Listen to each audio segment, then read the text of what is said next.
All right, this is our last section of this particular chapter. Sorry, it's been a long one, but there's a lot of information to cover, I think, in the First World War. This last section is going to deal with the end of the war, the armistice, the peace treaty, and how things happen in America following this. So, Wilson took America to war determined to sort of put his personal stamp on the peace that developed afterwards. He believed that the U.S. participating in the war could transform what was essentially a political squabble about empire into a crusade for world democracy. In January of 1918, Wilson gives us an address to Congress, which basically sums up his aims for the peace that develops after the war, and he does it in a list of 14 points. The first 8 of these points promised the subject people of the Austro-Hungarian Empire and the Ottoman Empire the right of self-determination, which is the freedom to choose their own political futures and not simply remain the territory of another imperial power. His 9th point insisted that imperial disputes should consider the interests of colonized peoples whenever they are being disputed. And the rest of the points, the remaining 5, offered his sort of vision for the world after this war. And it included things like free navigation, free trade, reduced armaments, openly negotiated treaties, and most importantly, a general association of nations that could resolve conflicts peacefully and without the need for another world war. This seemed proof that America was fighting for much more noble aims rather than sort of selfish considerations like apparently the rest of the world was, at least in Wilson's mind. Early in October of 1918, Germany is not doing very well. Defeat looks imminent, and so they propose an armistice that's based on these 14 points. When Wilson gives the address, he addresses it to the German people, hoping for just this kind of an action. The British and the French were hesitant to do that. They preferred to sort of thoroughly crush them on the battlefield first. However, Wilson threatened to negotiate a separate peace with Germany and leave the war altogether, and the British and French didn't want that, and so they agreed to the armistice. While all of that's going on, the Kaiser, Wilhelm II, is sort of forced out of power in Germany, and a republic is instituted in Germany as well, which makes it easier for them to accept the armistice. So on November 11th of 1918 at 11 o'clock in the morning, an armistice was signed, which ended hostilities between the two nations. And now they have to worry about creating a peace between the two nations. Wilson decides to personally lead the U.S. delegation to the peace conference, which wasn't the best decision for him. He was kind of frail, and the trip did take a heavy toll on his health, ultimately. He also had a very partisan delegation with him. Most of them were Democrats. Only one was a Republican, and he was a Republican of very little influence in the party. And so the main Republican Party left at home felt left out of the conference negotiations. Wilson probably would have served himself much better to take one of the leading Republicans because then he wouldn't have had such a problem at home with passing the treaty. Wilson officially became the first U.S. president while in office to go abroad on December 4th of 1918 when they left New York heading for Paris and the Palace of Versailles, which is where they negotiated the treaty. Joining Wilson were the other Allied heads of state, with the most important being David Lloyd George from Great Britain, Georges Clemenceau from France, and Vittorio Orlando, from Italy, who had switched sides towards the end of the war. Japan also participated, although they weren't a terribly important participant. The French and the British came to the conference determined to punish Germany for starting the war and for all the losses that they sustained during the war. And they didn't really have very much faith in Wilson's idealistic view of the world following the war. Reflecting that kind of attitude, the treaty that eventually comes out of the conference was extremely punitive towards Germany. Germany was completely disarmed. It was stripped of all its colonies, forced to admit sole blame for the war, and saddled with a reparations bill in the billions of dollars. All of these harsh terms were bitterly resented by Germany and pretty much sets up the atmosphere that leads to the Second World War afterwards. Some of the provisions, though, did reflect Wilson's ideas of a democratic future. Germany's former colonies went to the Allies under a mandate of trusteeship, which was basically that they were keeping them in holding until they could eventually be allowed their independence. The fact that they were promised eventual independence made it tolerable, at least for Wilson and his ideals. They recognized the independence of states like Poland, Estonia, Latvia, and Lithuania, who had all been seized by Germany in the peace treaty that they signed with the Bolsheviks. It also provided for the independence of Czechoslovakia and Yugoslavia, which were new nations carved out of Austria-Hungary and the Ottoman Empire, respectively. Palestine was a part of the Ottoman Empire, and while the Palestinian Arabs were promised by the British that they would be allowed their independence should they rise up against the Ottoman Turks, Palestine actually went as a colony to Great Britain, and kind of sets up the problems that we face now in the Middle East as a result of that. They also issued at this point in 1917 the Balfour Declaration, which supported a Jewish national home in Palestine, which again kind of sets up our current problems in the Middle East with regards to that. There were, however, some places that were completely ignored with regards to self-determination. The Vietnamese stayed under the French, and one Vietnamese national in particular, Ho Chi Minh, would later rise up against the French and lead his nation to independence and ultimately sort of rope America into another war later on as well.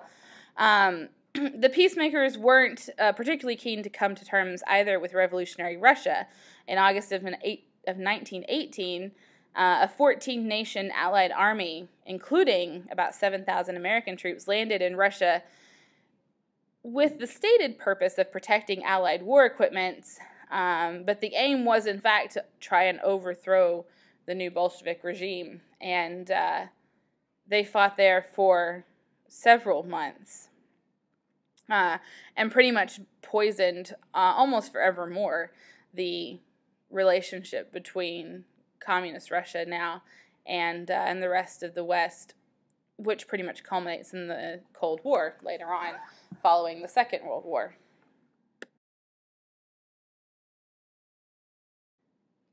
What Wilson saw as his one achievement in the negotiations at Versailles was the provision or the covenant that was created or that would create a new international organization, which became known as the League of Nations. And this was the embodiment of Wilson's vision for a new world order of peace and justice. However, while the rest of the world sort of grudgingly accepted the League, Wilson actually faced his main opposition at home and from his own countrymen in Congress. In 1919, you get the first indication of trouble when 39 Republican senators and senators-elect, including Henry Cabot Lodge, who was pretty much the leader of the Republican Party in Congress signed a letter which rejected the League of Nations in its present form and offered instead certain alterations to the League that would make it acceptable. And at least part of the motivation for this was political. The idea that there wasn't any kind of Republican input on the peace. If the League proved to be successful, they wanted to have some kind of say in it. And so this was at least a part reason for offering these reservations. And at least another part of that reason was that they had honest reservations about the League of Nations as well. The U.S. not quite ready to completely abandon its isolationist past. Wilson, when he returned, sent the treaty to the Senate for ratification in July of 1919. But Henry Cabot Lodge, who's in control of the Senate, was able to sort of bottle it up in the Foreign Relations Committee so that it couldn't get passed. In response to this, instead of negotiating with Lodge or trying to come to some kind of compromise, Wilson decides that he's going to drum up popular support, and he goes on a speaking tour. He leaves in September from Washington and travels all over the country, attempting to drum up support among the population for the treaty and for the League of Nations. But the trip was physically exhausting for Wilson, who was already in sort of questionable health. And on September 25th, while he's in Colorado, he collapses. He sped back to Washington, and October 2nd, he suffers a severe stroke. And so for the rest of his term, he's pretty much bedridden or in a wheelchair. And the stroke had a massive effect on Wilson, and actually kind of served to change aspects of his personality. He became even more intransigent and even less willing to compromise than he had been previously. He sort of saw conspiracies and enemies around every corner. He broke with close advisors. He refused to even see the British ambassador when he came to see him, and dismissed his Secretary of State, accusing him of being disloyal. And so you see a marked change in Wilson, and it's pretty much his decline in office. In January of 1920, he rejected his physician's advice that he resign from office. And so there lived out the remainder of his presidency, kind of under the watchful eye of his wife, who was basically the gatekeeper. She controlled who got to see Wilson, what they got to discuss with him when they were there, what mail he opened, and everything like that. And so it became extremely difficult to even keep in communication with the executive branch at this point. On September 10th of 1919, the Foreign Relations Committee finally finishes with the treaty, and they send it to the Senate, but they've adopted amendments to the treaty, the Lodge reservations, as they become known. The Senate is ultimately split into three groups at this point. You have Democrats who support the treaty without any changes made at all, and then you have two groups of Republicans. The first was the extreme, the irreconcilables, who opposed the League of Nations absolutely. They feared mainly that the League membership would restrict U.S. freedom of action and entangle America in foreign wars far too easily.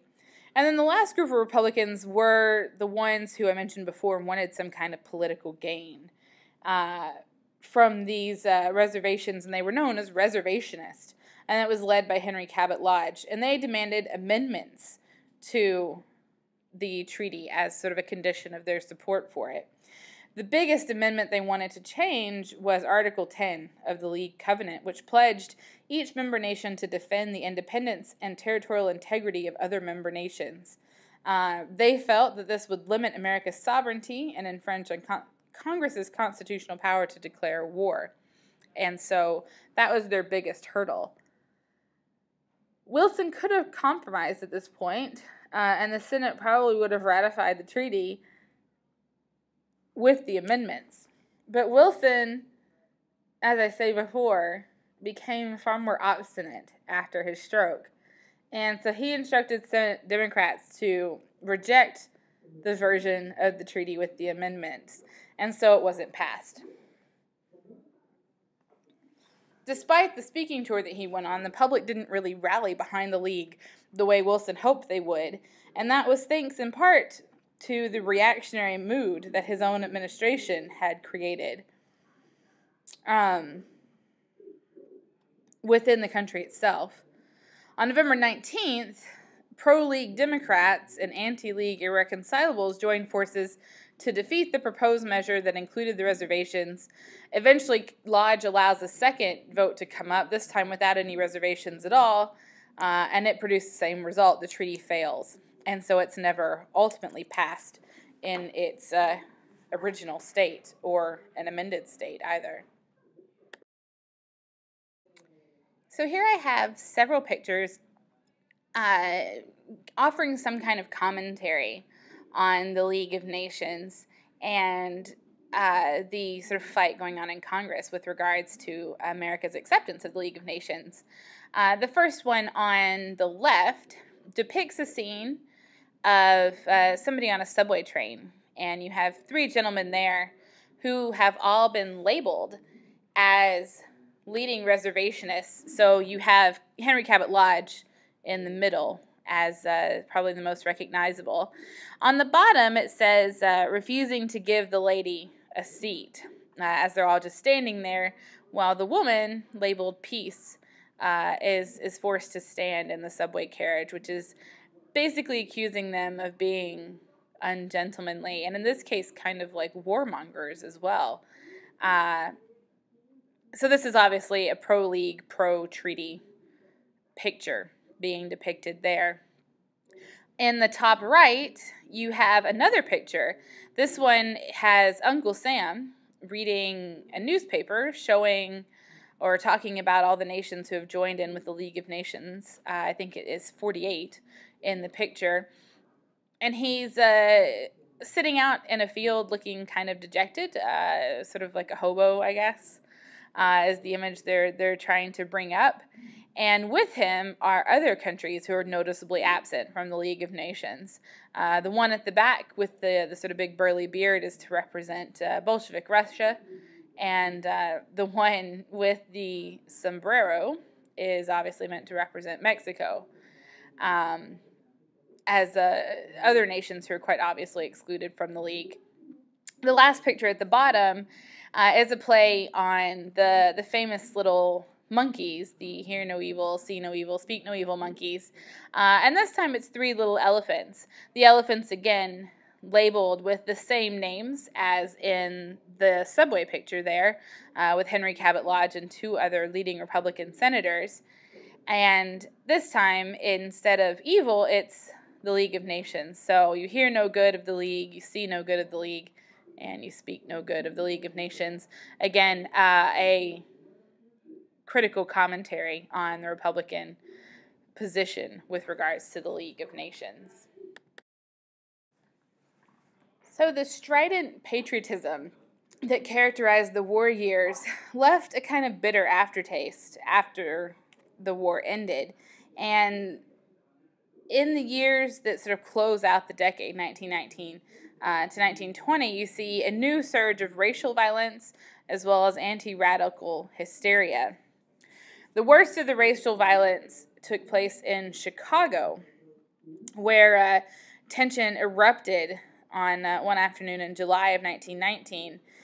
There was a young black man swimming at Lake Michigan and drowned after a group of white men pelted him with stones. In response to his death, black neighborhoods in Chicago erupted in fury, and following that you have a 13-day reign of terror as both groups of black citizens and white citizens engaged in random attacks on one another, arson on buildings and businesses and houses. You have gangs that are attacking individuals sort of without any kind of rhyme or reason to them. In the end, the outbreak left 15 white citizens dead, 23 black citizens dead, and more than 500 people injured within the city of Chicago, and more than 1,000 families, most of them black families, without homes as a result of attacks, arson attacks on their homes.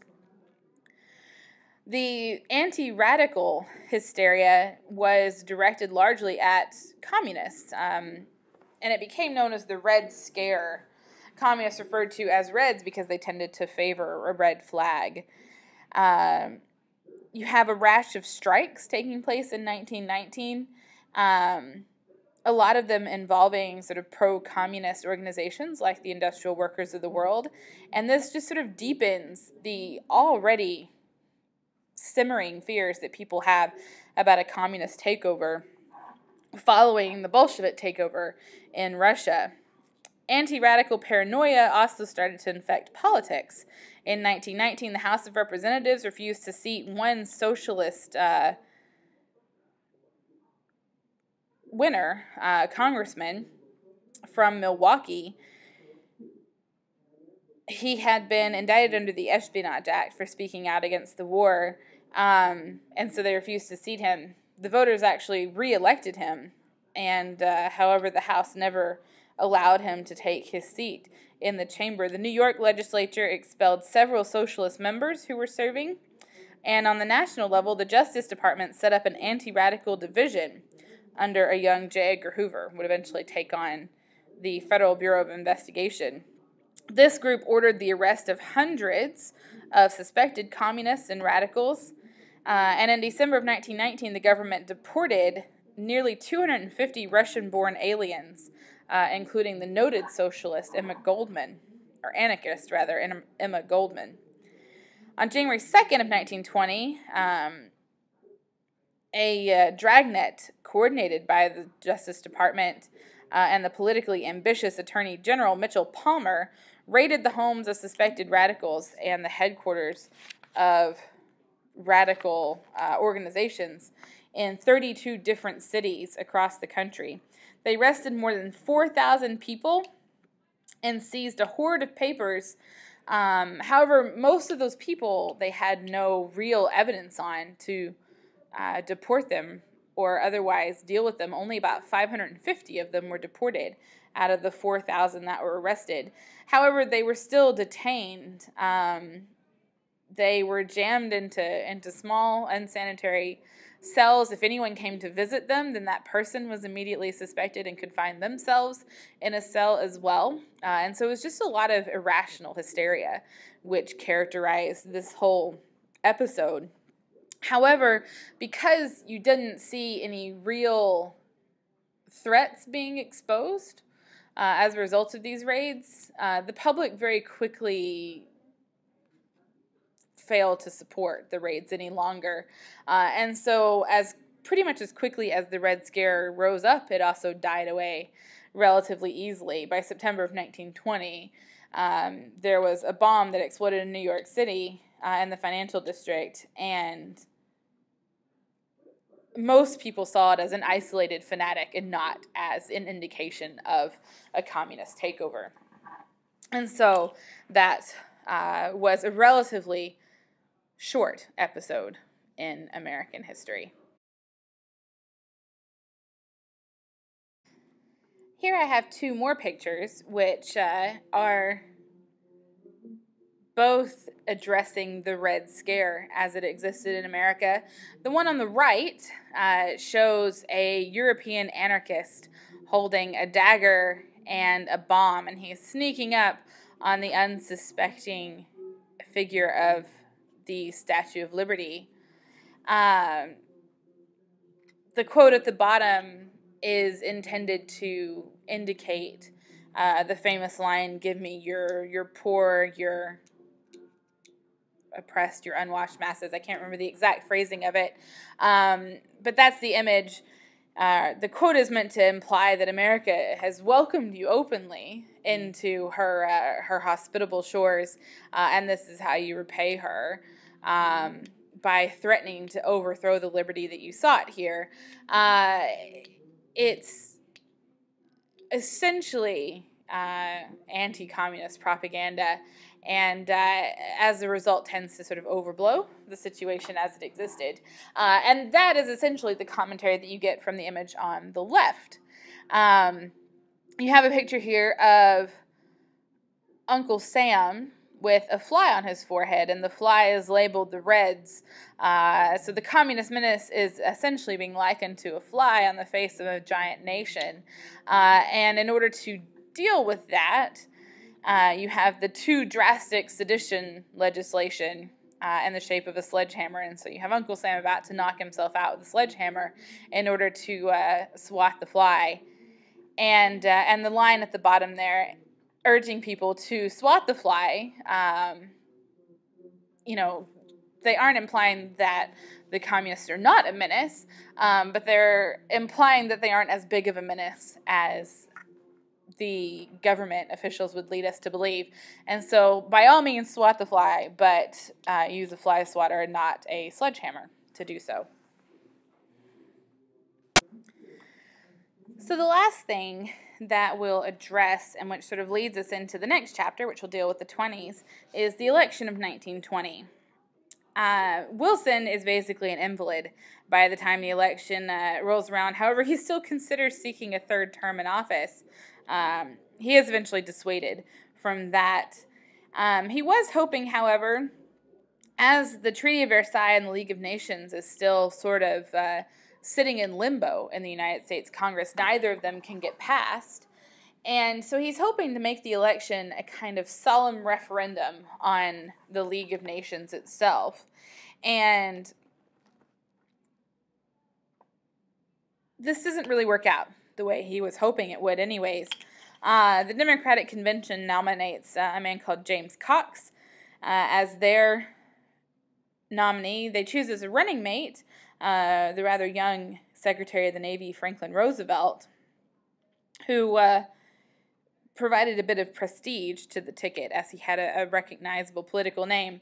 The Republicans met in Chicago and nominated Senator Warren G. Harding from Ohio, who was an amiable politician and had very little distinction either way. He was not terribly well known as a great senator or well known as a bad senator. He was just one of the nameless ones stuck in the middle.